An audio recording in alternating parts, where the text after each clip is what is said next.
Listen, whatever you're doing, please take a moment and look at your screen. This is really important. If you recognize this guy, we need your help. The FBI needs your help because they say the guy you're looking at right there is a child rapist. And there's a nationwide manhunt for him right now. The FBI calling him John Doe 28. The thing is, he could be anywhere. So take a good look at this guy's face there, folks. The FBI saying he's a 30 to 40-year-old white man with a receding hairline. You see the wire-rimmed glasses he's wearing. This image was taken off a video found during a federal child porn bust. Now, HLN law enforcement analyst Mike Brooks joining us now to walk us through what specifically Chrissy, they're honing in on. I want to take a look at this one picture. Take a look at this guy. We see him here. He's got wire-rimmed glasses. He's got a receding hairline.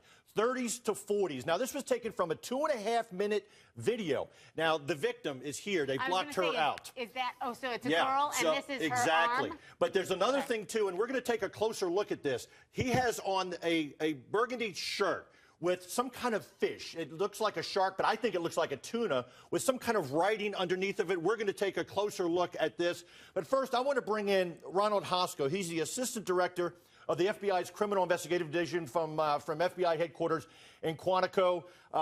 Director Hosko, thanks for being with us. My pleasure. Okay, how did you first develop this John Doe 28 as a suspect? The FBI has a number of task forces that are jointly probing into online child exploitation. And in this case, we had a lead coming from the National Center for Missing and Exploited Children, who we work closely with to stop child predators.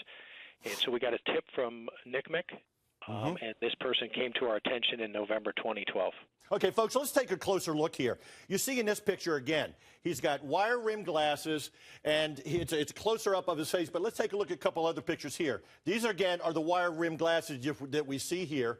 But as we move along here, take a look at this. Now, this could be a residence. It could be a hotel room. It could be anywhere. You see the logo here. This is the victim. But kind of tone in on this picture right here. It's hard to say if it's a castle. It's hard to say what it is. But also look at the blue chair here. Is this some kind of chair that you would see at a hotel? Right there at the desk. In fact, Director Hosko, have we determined where this could be, or it could be anywhere here in the United States, maybe somewhere outside the country? That's right. We think that the person may be a U.S. citizen because we were able to hear one word on the video, the word careful. It was in English, but the reality is this person could be anywhere around the globe.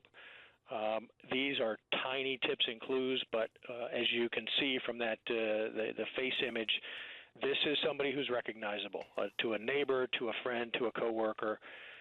Absolutely. The images, the blue chair, and the picture are recognizable to somebody who's been in that location. So this is a solvable case based on tiny little clues. Ron, we know that we can't show, obviously, the victim because we need to protect that person. But are you any closer to identifying who that victim is? Because if you can find the victim, obviously that gets you closer to finding the perpetrator. Right. That's absolutely correct, and we aren't, so we need help.